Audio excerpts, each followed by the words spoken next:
I've read the first 6 Dune books, and I think you should too. Hi, welcome to my first attempt at trying something new on here. I want to start making Dune content. Don't worry, I'm going to stick to my usual reading updates and typical content, but I just want to be able to talk about my favorite book of all time as much as I can. So this is the start. This is your one and only spoiler warning, because I will be discussing things that happened in the first Dune book and maybe a little bit in future Dune novels and a little bit in the movies. Go ahead, scram if you don't want to see.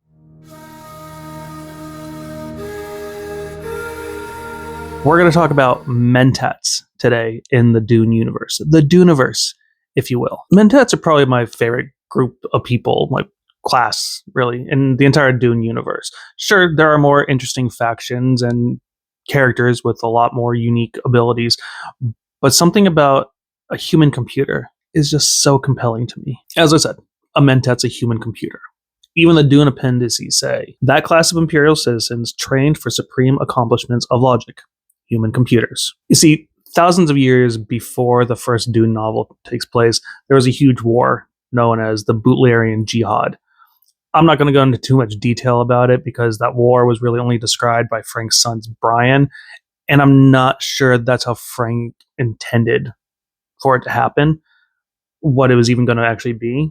I'm not sure Frank was ever actually going to describe it. So all you need to know is that the end result was that advanced computers, AI, they called them thinking machines, all of this was banned and outlawed. Nobody was allowed to own one.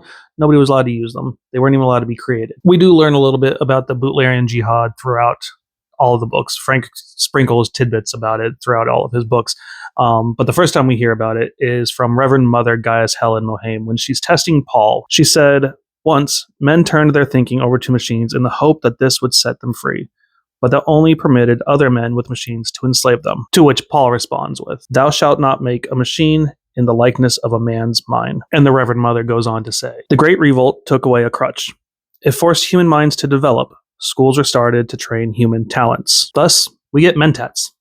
They went on to take over the role that computers would fulfill today. They're capable of intense logical thinking, taking emotion completely out of the equation. Their ability to compartmentalize emotion and prioritize logic makes them great observers and strategists. That's why they went on to primarily fill roles as political and military advisors for the great houses of the empire. They can notice the most minute details and accurately predict situations based on the way a person behaves in any given interaction." In chapter 24 of Dune, it even says, "Mentat training was supposed to give a man the power to see motives." If you've seen the first Dune movie, then you probably remember this. How much will it cost them, traveling all this way for this formality? 3 guild navigators, a total of 1.46 million, 62 salaries round trip. The man who gives the accurate calculation, that's Thufir Hawat, and he's the loyal Mentat for House Atreides, one of the great houses in the entire Duneverse. Don't go thinking because Mentats are considered human computers that they don't experience emotion or even express emotion, because they very much do. They're fully capable of feeling the full range of emotions that humans do, because they are human. Even in the movie, Hawat expresses shame when he fails to find an assassin that almost took out Paul. Sire, I failed you today. There's no excuse. You have my resignation. You would deprive us of your talents at this time. Sire, my honor demands... They tried to take the life of my son! I don't give a damn about your honor. You want absolution? Go catch some spies. Your Grace. Even in the book, Hawat goes on to express anger and frustration, doubts, self-doubt, and shame. Any person who trains to be a Mentat and succeeds at becoming a Mentat is trained to abide by a certain set of ethics, rules. It's not really any different than the way we train AI today to be ethical, but there are those who don't have any scruples.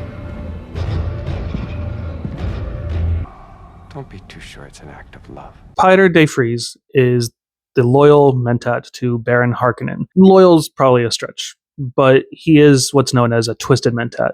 And twisted Mentats don't have any ethical constraints. In fact, in the book, it's Piter who comes up with the entire plan to wipe out the Atreides family, where Thufir is guided by his loyalty for Leto and the Atreides family. Piter has his own motivations. Initially, the reader is led to believe that Piter wants Jessica, Paul's mother, as his own little plaything. However, the Baron goes on to point out that Piter truly craves power, above everything else. To prove this, the Baron gives Piter a choice. He can either keep Jessica as his spoil, as planned, or Piter can take over Leto's entire duchy, which at first I thought meant Caladan, because that's where they're from, and that's what he ruled over. But I think he actually meant Arrakis, because that became Leto's fiefdom. So yeah, I'm not actually sure. Either way, Piter never gets to enjoy his spoils. Twisted Mentats come from Telelax, a lone planet of Thalum, noted as renegade training center for Mentats, source of Twisted Mentats. We don't learn too much about Telelax in the first Dune novel. In fact, Telelax itself is only mentioned once in the entire book. Piter asks the Baron if he's already planning his replacement, to which the Baron says, "Replace you? Why, Piter?